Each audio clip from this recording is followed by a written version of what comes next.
Hello, and welcome to Loose Threads, a true crime podcast that goes behind the scenes of some of the most fascinating and frustrating missing persons cases in America, and the unusual and driven people who insert themselves into these mysteries.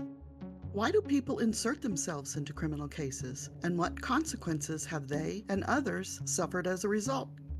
Does it ever really help?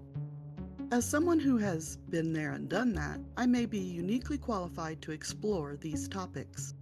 So join me as we investigate the many twists and turns of public advocacy in American justice. When Frank Phillip left the Deorr investigation in September 2015, the case took a turn, but not in the way many had hoped. I stepped back from direct communication with the family, increasingly uneasy about what I was seeing unfold in both the media and Facebook discussions. By November, a major fundraising push emerged to hire a new private investigator, Phillip Klein. Arriving cold to the case, Klein methodically retraced every step, starting from square one. It didn't take long for him to uncover more of the family's questionable actions, many of which had gone unnoticed or unchallenged. Then, on March 1st, 2016, Klein detailed his disturbing findings in a public news article. He found contradictions in the family's accounts. Jessica stated that she knew where the missing child was. Klein's cadaver dog alerts also suggested something more sinister. The very next day, he was fired.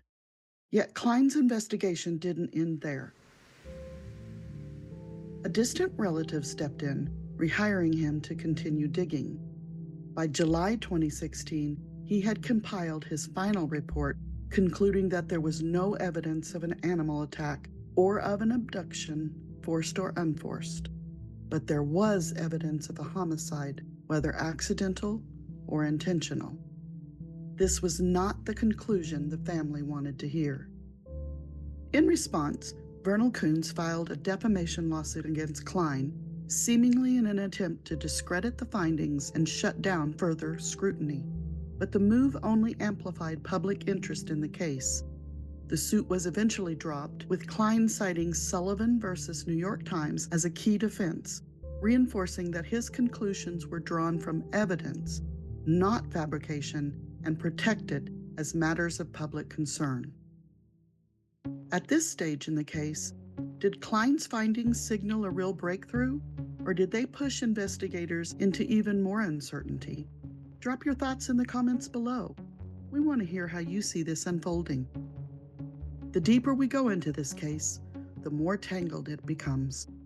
Now, let's unravel the key details straight from Klein himself. One of the earliest leads in this case was the staring man Jessica claimed to have seen at the stage stop that morning. Frank Phillip pursued this angle, but Klein stated there was never a Jeep there that day. My position is that I have to stick with what I've been told by witnesses and from law enforcement, that the black Rubicon was never seen. And then she just said, I can't do this anymore, I'm out of it. Do you believe Jessica's account was based on a real observation, or was her story shaped by outside conversations, including law enforcement's discussion of the tip? At the time, the Jeep theory dominated public speculation, with many convinced that the staring man was connected to it. But Klein's investigation, along with statements from law enforcement, directly contradicted the existence of such a vehicle at the stage stop that morning. Had Jessica initially believed she saw something suspicious, or had discussions with law enforcement and investigators altered her account? Does Jessica's withdrawal from the story suggest that she realized that she was wrong, or was this a deliberate effort to distance herself from deeper suspicions? Sound off in the comments. Your thoughts could bring new perspective to this case. As the investigation evolved, new tensions emerged, particularly in the courtroom. Vernal's lawsuit wasn't just about legal action. I think his attorney wanted us to back down because I think he thought we were getting closer. If Klein's team was getting closer, what exactly did they uncover that made Vernal's legal team push so hard for silence? The lawsuit ultimately collapsed, with Sullivan versus New York Times playing a key role. Klein's defense rested on a crucial legal precedent, one that protects journalists and investigators from being sued over opinions and reporting on matters of public interest. The case quickly fell apart, reinforcing that his findings were based on evidence, not fabrication. None of us made it up. We just followed the evidence. Law enforcement, at multiple levels, considered both parents persons of interest.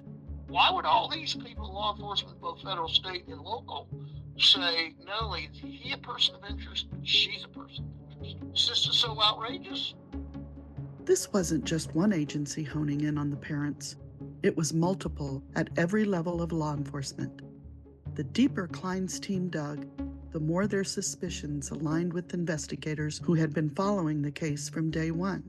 Threaders, at this point, what do you think happened? Again, I've told everyone as long as the day is everywhere, it's my opinion, my true opinion, that Vernal got high, Jessica got high, I think it was meth, and I think they ran over the boy. I do not think they did it on purpose. We've unraveled some serious threads today, but there's still so much left to stitch together in this case. Drop your thoughts in the comments below, and let's keep this conversation going. If you haven't already, hit that like button, subscribe, and turn on the notification bell so you never miss a new episode. We've got more twists, turns, and loose stitches to pull at next time, so stick around. See you in the next episode.